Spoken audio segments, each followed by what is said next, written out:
Hi guys. So by the time you're seeing this video, I'll probably be away at TwitchCon EU, and tubers are very scarce, and in order to have a video to upload every day, I needed to think outside the box.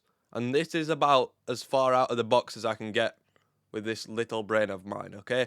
We're going to be doing a little quick guide on how to use stat checkers like tactics.tools in-game, in real time, in order to make the best decisions and push you up to that next level of gameplay in TFT, okay? So that's all.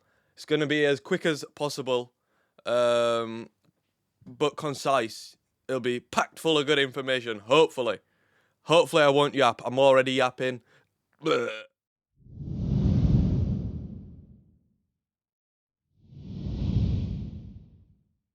So, first of all, the site that you're going to be using is called tactics.tools. And this site has, a plethora of good information, good resources. But what we're going to be looking at today is the stats. So, first of all, you can see the stats of comps and stuff like that. We're not going to be looking at that. We're going to be mainly focusing on the augments and, items and the Explorer. The Explorer is, in my opinion, the most useful tool of all. So make sure you stay to see that part. But yeah. All right, so firstly, we have the Augments tab, right? And I generally only use this at stage 2-1. But it's also useful, later on. It's up to you. I'll get into why I only use it at 2-1. But yeah, so when you're offered the first augment, right, and you've got no idea what to pick, what I usually do is if I'm offered silver augments, I'll filter it to only silver augments. If I'm offered gold, I'll filter it to only gold. If I'm offered prismatic, I'll filter it to only prismatic, right? So say we're offered a gold augment at 2-1. We can then sort. If we click at 2-1, it's going to sort by average placement based on players who have picked that augment at 2-1, right? And you can also sort this by rank. I usually just leave it at baseline diamond. You can switch it to GM, you can switch it to platinum. It's completely up to you, right? But you can filter it by average placement, top 4 rate, win rate. But generally, I usually go for top 4 or in this case at 2-1, right? So we can see that apparently the best augment for placements at 2-1 is Midnight Siphon. And then as we scroll down, obviously we can see. Let's go to the bottom. Let's see what the worst is. Raid Boss, a 6.54. Not many people have taken it though. Fortune Crest, a 5.1 average. Listen. Sometimes you just gotta click it though. Alright, anyway. So, what you're gonna do is, when you're offered augments, right? You're gonna see your 3 augments offered. And if you have no idea what to pick, you will find your highest placing augment that you have currently offered on your screen right now. So, let me pull up an example. Alright, so I found an old video of mine. This is from a couple weeks ago, playing Bruiser Reaper. Maybe just a week ago actually.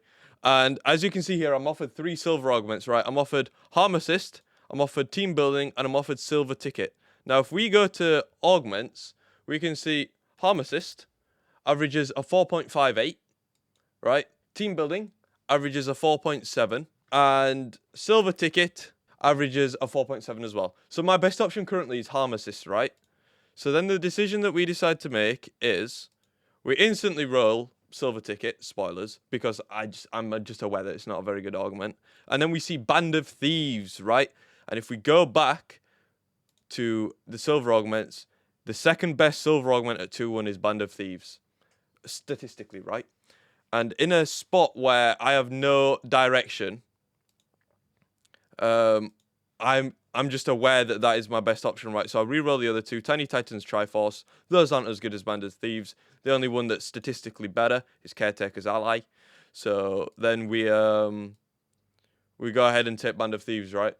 And that is how I go through that decision-making process at 2-1. But I do want to make it clear, excuse me, that let's just throw an example out there, right? You're offered Grim Harvest, you're offered Boiling Point, and you're offered Keepers, for example. Okay, right? Those are your last 3 options, or something, right? If you have no direction already, if you have no units, you know, no Yones, no Kindreds, no Luxes or anything, you're going to want to probably take Grim Harvest as long as it's not contested, because it's statistically the best one. But if you have 2 Luxes on your bench, a Shojin ready to slam, you're not going to take Grim Harvest over Boiling Point, even though it's statistically better, because Boiling Point's better for your spot, right? So just make sure that you are still making your decisions more dynamically, rather than just fully following the stats, because the stats don't always tell the whole truth, even though they are a very good indicator and resource, right? So just bear that in mind. Right, and now we have the most useful tool of all, and that's going to be the Explorer. Now, the Explorer is just so good because you're able to filter by up to 3 things that tailor the search to perfectly fit your position, right? So let me pull up another example. So looking at this game here, this is another video that actually got uploaded last night, right? I took Radiant Relics 2-1, and I ended up with a Radiant Titans on my Yone, right? And fortunately for me, that's actually a very good pick for Yone. I didn't know it at the time. That I just happened to fall upon that. But I have Edge of Night and I have Titans, right? And I'm probably, this game in my head, because I'm uncontested, I've scouted, I'm wanting to re-roll Yone because that's a very dominant comp right now, right? So a thing that you can do with the Explorer trait is, if I go to the Explorer and I filter by Yone, right? And I can type Yone 3 because I'm going to be rolling for Yone 3, all being well, right? And then I can say, you know, I've got Titan's Vow on him. I can go, first of all, I can check what units are best with him. Always sort by Delta, by the way. I can check which traits are the best. I can also put 4 Reaper because I'm definitely going to be going 4 Reaper, right? So I can go see what items are the best, right? So with this, we can see that if you have a Yone 3 and a Titan's Vow and 4 Reaper, statistically the best item to pair with that is Quicksilver, then Gwynsu's, then BT, then another Titans, then Edge of Night, then Hodge, then Sterix, right? I have Titan's Edge of Night, but Edge of Night was an early slam to save HP. So it's not, if an item has positive delta, realistically, it's not so, like, it's not very, very good. But the fact of the matter is that an early slam of a not as good item is sometimes better than greeding for a better item because you've already lost HP and you haven't streaked. You haven't win streaked. So you're down gold, you're down HP. Whereas slamming this Edge of Night early, it's not as strong maybe in the late game, but it's better early, right? You got to think about that. But we can see, right, that here, Titan's Vow, 4 Reaper, Yone 3, these are his best items. So obviously Ione is going to need healing. So the best option we can go for is Bloodthirster out of the items that can heal, right? The delta of an item describes how much higher of an average placement that item gives in this combination with these things, right? So a Quicksilver slammed on Yone with a Radiant Titans, Yone 3, 4 Reaper is going to give you a 0.16 higher average placement. I believe. I might be wrong, but that's always how I thought it worked. If it doesn't work like that, I'm sorry. Feel free to correct me. But I do know that the more negative a delta is, the better it is, right? So yeah. So we're going to want to be looking for a BT. And I can tell you, I slammed a Gunblade early because my Yone needed healing no matter what. But I knew that Gunblade was available on other units. I know that Gunblade is playable on Macane later, and I do have a remover down here. It's quite hard to see, but I do have that. So late game, when I get the components to build Bloodthirster, I remove my Gunblade, put Bloodthirster on Yone, because now after checking, I know that this is the best healing item, right? And as I don't know if you can see this in the bottom corner. Well, you should be able to see it. We have Donaldo here, 3.03 average for this item combo. So apparently, a Yone 3 with 4 Reaper, Bloodthirster, Radiant Titans, Edge of Night is a 3.03 average. Now I'm guessing they've used Tactics.tools also. So let's go and find that. So we go to units, click Yone. We can put him at 3-star because that's what he's going to be. We can go to item trios, average placement. We can see that first off, Yone 3, his best item in terms of average placement, is Infinity Force, then Mittens, then Radiant Titans. So we have a very good slam on Yone now, right? So you can expand here to see what it synergizes well with. So if we are Radiant Titans, Bloodthirster, our average placement is a 3.07. Now I can see synergies between these two. So our average placement with Radiant Titans, BT Edge of Night, is a 3.05 on Yone 3. That's insane, right? So we know that this item trio is very good. I do want to point out, by the way, that earlier when we were checking items, it said that QSS was better than BT. It said that Rageblade was better than BT. But you always want to make sure that you do have a healing item on a melee champ like this. So don't be fully deceived by the stats.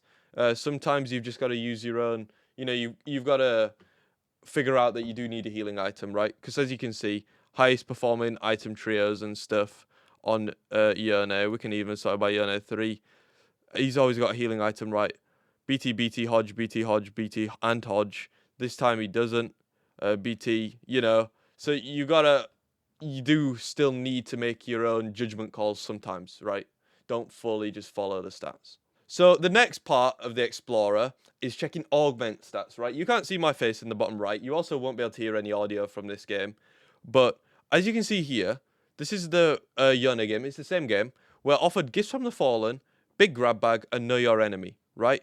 And so instead of just using the Augments tab, if we go to the Explorer, we can type in that we're going to be going for Yone 3. We can type in that we've got 4 Reaper, right? And now we can check which Augments are better. And so we're going to go for... I usually filter by top 4 rate. You can go for placement. You can go for win rate. It's up to you. I usually go for top 4 rate. And sometimes I'll also filter it... Well, it makes more sense, actually, to filter it like this, right? At 4-2, because this is average placement. And it's our 4-2 augment. So it makes more sense to actually click this. We click at 4-2 because this is our 4-2 augment. We'll filter it to only gold augments because it's a gold augment offering. Right, and as we can see, apparently with a Yone 3 and 4 Reaper, Heavy Hitters is our best gold augment. Little Buddies, Martyr, Not Today, Teaming Up, Gifts from the Fallen. Right, so we're offered Gifts from the Fallen. So we know that's our best augment. So after checking stats, I'm going to try to skip it a little bit because this is real time. I'll have been checking stats, so it seems a bit slow. So we re-roll the first augment. What was it? We re-roll Big Grab Bag. We're offered Reaper Crest. Now, just looking at it, it would look like Reaper Crest is good, right? But statistically, Gifts from the Fallen and Inspiring Epitaph are better. Now here, I do re-roll Gifts from the Fallen because I'm pretty sure at the time of me checking, it did say Inspiring Epitaph was better. Now, here's Inspiring, here's Gifts. I may be wrong, I may be blind, right? But I did re-roll Gifts for Inspiring. That, in my head, was the correct decision, looking at stats. I remember I was looking at stats there. But according to stats now, it is Gifts. So do with that what you will. Maybe I'm not the brightest bulb in the box. Or maybe the stats have changed slightly since then. I don't know, right? But if it was now, I can tell you I would have taken Gifts. So we see this. We see that Inspiring Epitaph is better than Reaper Crest. I'm still thinking about it. I'm still considering my position. I'm considering... Wait, what am I saying, actually? Am I saying anything of value? Reaper Crest? Right, I'm going to switch off my cam so you can see me just, like, thinking. So, BRB. Let me check gold augments. Gold, top 4, Heavy Hitters, Not Today, Little Buddies, Midnight Siphon, oh, obviously not, Teaming Up, Grim Harvest, Martyr, Gifts is my best option right now. Reaper Crest. I mean, apparently, Gifts is better than Reaper Crest, according to stats. Inspiring is better than Gifts. I mean, Reaper Crest, I could play my board on 7. I can Reaper Silas. But Inspiring's apparently the best. And Inspiring's the best. I mean, I'm just going to listen to the stats, man. Alright, so as you can see there, the thought process of this was essentially the same as what I've just showed you, right? I was checking my augments. I saw that initially Gifts was better. I re-rolled my other 2. I saw Inspiring Epitaph. So I decided to go with that because statistically that was the best one I checked, okay? I'm going to back myself. I'm going to say that was the best one I checked. Yeah. Now it's Gifts. so be it. Potato, potato, right? But the thought process never changes. The thought process never changes. So even though we're playing Reapers, Reaper Crest looked good. It wasn't as good as the other ones. I didn't really need to play my board at 7. Because to play my board at 7 there, I would have needed Silas and Galio, right? And you're rolling at 8 for Focus anyway. I'm probably not even going to see them at 7, so there's no point taking it. So yeah, that's the thought process on that one. And this applies to any game, you know. I'm going to just reiterate that you do want to make decisions dynamically still. But yeah, this is how I decide what items I want to go with, what augments I want to go with, stuff like that. Obviously, if we were offered Prismatic, we could have taken it. We could have filtered by Prismatic, sorry. We would have seen that Baboom is the best. I wouldn't have thought that, but hey-ho, apparently it is. Let me just put 4 Bruiser in as well. Baboom, yeah, is the best with this Bruiser Reaper comp. Interesting. Freaky Friday, very good, obviously. Tiny but Deadly, makes sense. Stationary Support, makes sense. Golden Egg, makes sense. Because this is a very strong comp, like Umbral, strong early to mid. So you probably have a lot of HP. Lucky Gloves, Radiant Relics, Radiant Refactor, Final Ascension. And then, yeah, the worst is Hedge Fund ++, okay. But yeah, see, it works for anything, right? It's really useful. Yeah. I'd like to mention another helpful tool really quickly for climbing, and that is comp guides, tier lists like TFT Academy. I use TFT Academy exclusively now, but Bunny Muffins and Mobalytics are also great options. Now, the way to use this is you can see which comps are performing the best in the current patch. So for the S tier comps, which are the highest performing comps, in the opinion of Dish Soap and Frodan, I'm sure they also use some stats as well, or maybe, I don't know how they discern and curate this list. I don't know how they make these decisions, but very credible source anyway, 2 of the best players. So we can see that Shen and his hero augment are is S tier, Dryad Fated, 7 Story, Garen Hero, Dragon Lord Amumu, or Sage Lux, whatever you want to call it, Mythic Invoker, Big Mo, Kubako Hero Augment, Dragon Lord Irelia Fast 9, and Reaper Bruises are all S tier comps, right? It also gives you positioning examples, Carousel Prior, good augments, little tips per stage. I do also want to point out that I have an ad blocker on right now because I'm recording a video, but as it says, TFT Academy is free, so I usually don't have an ad blocker on at all. It'd be nice if you guys could do the same when using resources like this because it helps to keep them going. But yeah, there's also A tier, B tier, and C tier comps. Now, I want to point out that you don't only have to play S tier comps, right?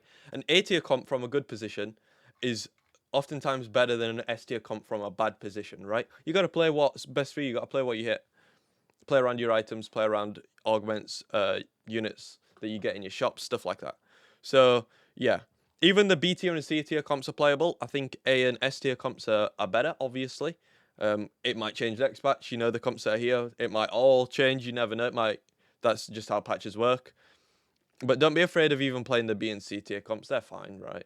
They're just not as good as A and S tier. It's usually going to be the A and S tier comps that win games. But yeah, this is a very, very useful resource in my opinion. And yeah, that's about it. So this is going to be a short, or I hope it's a short video. Hopefully it'll be edited down to 15 minutes or so. I don't know. Maybe it'll be a bit longer. Maybe it'll be a bit shorter, right? But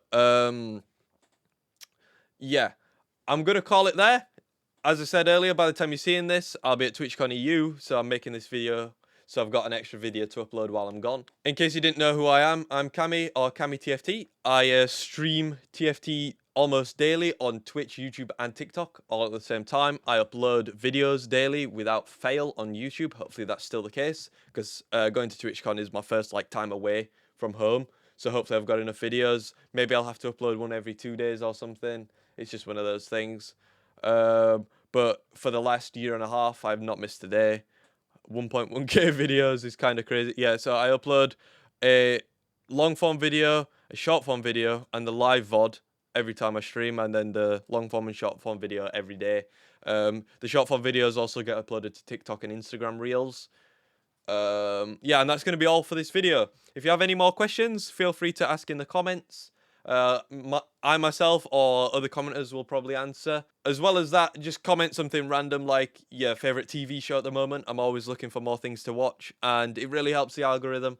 Like, the algorithm has a really big snowball effect, so if I have one video that gets quite a few likes and comments, the algorithm will see that and it will say, okay, these videos are doing well, let's push the next video. So the next video I upload will get more views, and it'll snowball. So my live stream will get more views, my shorts will get more views, and then we grow more. You know, it's more than just a simple like and comment. It really helps a lot. And if you're even just here, just viewing, not liking or commenting, that's also good too. That helps a lot, man. I appreciate each and every one of you. Yeah. Shout out to everyone that just watches the stream, everyone that comments, everyone that supports me in any way, shape, or form. I appreciate every single one of you. Right? Anyway, bye bye.